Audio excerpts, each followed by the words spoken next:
పెద్దపల్లిలో rice mill scam. Peddapalli జిల్లాలో ధాన్యం నిల్వల విషయంలో భారీ అక్రమం వెలుగులోకి వచ్చింది.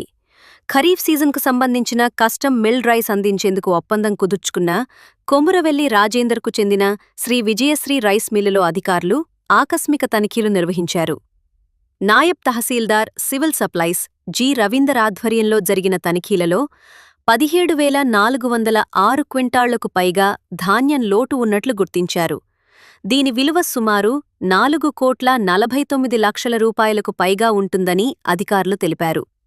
ప్రభుత్వానికి ఇవ్వాల్సిన ధాన్యాన్ని అక్రమంగా విక్రయించి డబ్బును వ్యక్తిగత అవసరాలకు వినియోగించినట్లు ఆరోపణలు ఉన్నాయి.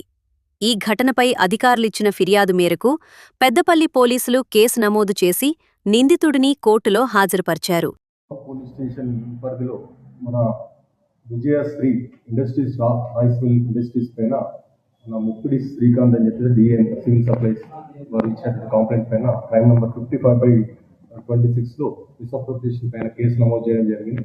దీనిలో డీటెయిల్స్కి వెళ్ళినట్టయితే ఈ యొక్క రైస్ మిల్ ఒక ఏజెంట్కి అయినటువంటి కొమురవెల్లి రాజేందర్, ఇతనికి టోటల్గా ప్యాడీ రెంట్ 21,253 క్వింటల్ అటువంటి ప్యాడీ అనేది ఇవ్వడం జరిగింది. దీనికి ఇంటర్వ్యూ వీళ్ళు ఏంటంటే 14,250 సుమారుగా క్వింటల్స్ ఆఫ్ రైస్ అనేది ఇంటర్గా వెబ్సైట్స్ కూడా ఇవ్వాల్సి ఉంటుంది. అయితే ఇతను 2,500 టన్నులు క్వింటల్ మాత్రమే రైస్ అనేది ఇవ్వడం జరిగింది. వీళ్ళు నోటీస్ చేస్తుందంటే సర్ప్రైజ్ విజిట్ చేసి నోటీస్ చేస్తుందంటే 17,000 టన్నుల రైస్ అనేది షార్ట్ ఫాల్ వచ్చింది. దాన్ని పంచనామా చేసి మాకు ఇది కంప్లైంట్ ఇవ్వడం జరిగింది.